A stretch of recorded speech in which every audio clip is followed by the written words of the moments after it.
Welcome to Wizard.com. I am Maths teacher Neeta and this is our question. The students of a school are made to stand in rows. If the number of students in each row is increased by 6, there would be 4 rows less. And if the number of students in each row is reduced by 6, there would be 5 rows more. Then we have to find the number of students in the school. So what we'll do is, first of all, we'll assume that let the number of rows is x and number of students in each row is y. So this we have assumed, then we can say that the total number of students is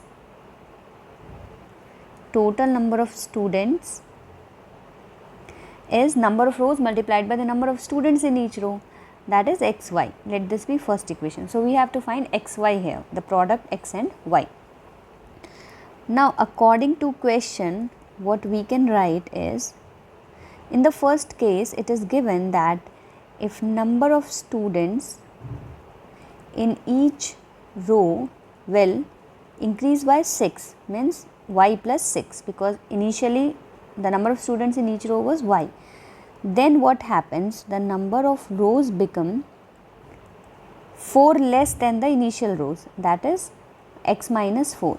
So from here we can say that the total number of students is the product of the number of students in each row and the number of rows. So we can write x minus 4 multiplied by y plus 6. Let this be second equation. Now also in the second case it is given that if the number of students in each row is decreased by 6, means y minus 6, then the number of rows in that case becomes more than 5. So x plus 5, it increased by 5. So again here we can say that the total number of students will be the product of these two values, x plus 5 and y minus 6. So let this be third equation.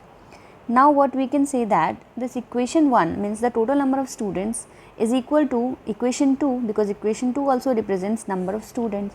So by equating this we can find a relation between x and y. So let us see what is the relation. So if we simplify, we can say we'll multiply x minus 4 and y plus 6. So from here xy gets cancelled and the final equation become this. If we cancel 2 from both sides, we will get 3x minus 2y equal to 12. Let this be fourth equation. Similarly, what we can say is equation 1 is equal to equation 3.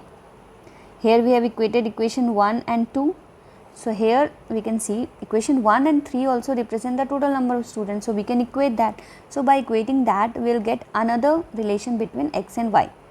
So let us find that relation, xy equal to x plus 5 multiplied by y minus 6. So if we expand it, we will get 5y minus 6x equal to 30. Let this be fifth equation. Now we can see, we can find the linear equation in two variable, because x and y are two variable and we have two equations. So solving linear equation in two variables from equation 4 and 5, what we will get is 3x minus 2y equal to 12 and minus 6x plus 5y equal to 30. These are the two equations. So if we have to simplify it, we need to multiply this above equation by 2. So after multiplying, we will get this new equation. Now we can see that if we will add these two equations, x term will be cancelled because they have the equal and opposite sign. 6x and minus 6x gets cancelled. So what we will get is y as 54. So y is 54, therefore we can write 3x as 12 plus 2y. So after substituting the value of y as 54, we can get 3x as 120.